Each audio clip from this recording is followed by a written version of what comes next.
Hello, Sunshiners. I just wanted to pop on and talk to you a little bit about why should and must are your worst enemies and how to reframe them.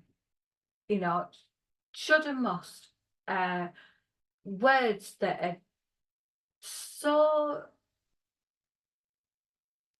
heart destroying. And when we use them, it's a way of us holding ourselves back. So I just want to share a way to reframe them and a way to sort of not have them as the nasty words that they can be when used in the context that we would use them in, which is a punishing context. So let's talk about two little tiny words that can make our minds feel really, really heavy and make us feel worthless. And it's the word should and the word must. These words can feel like a massive pressure on us, and we hold them up on our shoulders. Should and must, should and must, and we try and hold them up there. And this pressure that they give to us can be really, really intense because we never feel, as I said, like we're doing enough. But there's a gentle thing that we can do, and that is swapping the words with I'd like to or I'd prefer to. Because when we say to our mind, I must, our mind then takes that as well, if you don't do it or you must do it, then it's a feeling of scarcity. And we don't want that. We don't want our mind to feel like it's in scarcity. We want it to feel like it's empowered. So changing them words to I feel, I'd like to or I'd prefer to is a lot better of a phrase to use, and it's a more empowering phrase. And the words that I use quite a lot myself, I catch myself doing it and then I change it and reframe it into something else. But I still do use them and I still do say it quite often. And it's usually in a conversation with my husband, like I'll say, oh, I must do this today, or I must do that today.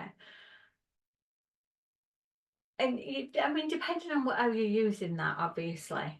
But if you're using it in a negative way, like for me, if it's something that I'm doing for the business and I say, oh, I must do that today, and then I don't do it, I feel like I've really let myself down and I've let my husband down.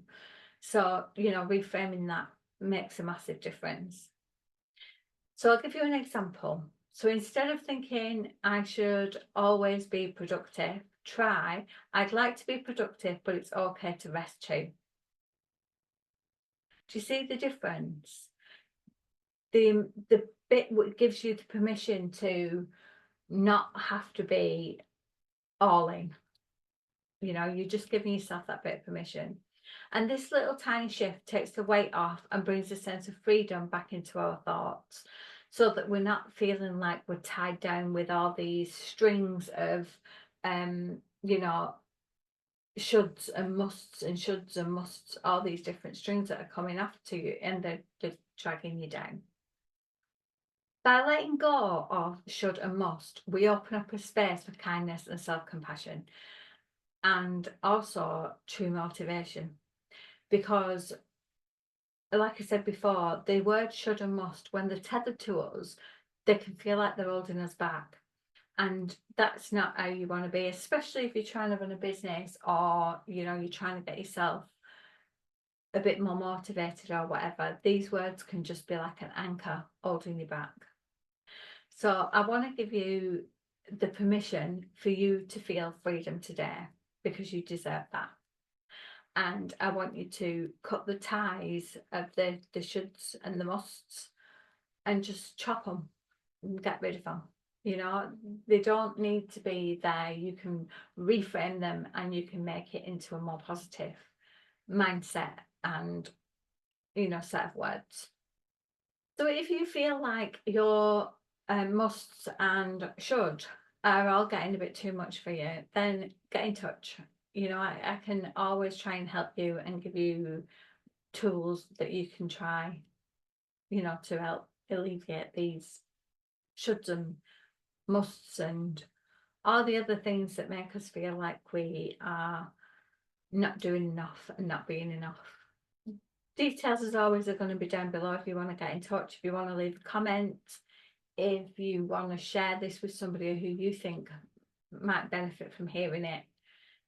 Just giving them that bit of a gentle reminder and a bit of a nudge to, to be more compassionate with themselves. So, as always, I would like to say thanks for listening, and I'm always here for you if you ever need anything. So that's it for now, and I shall see you all again soon. Bye for now.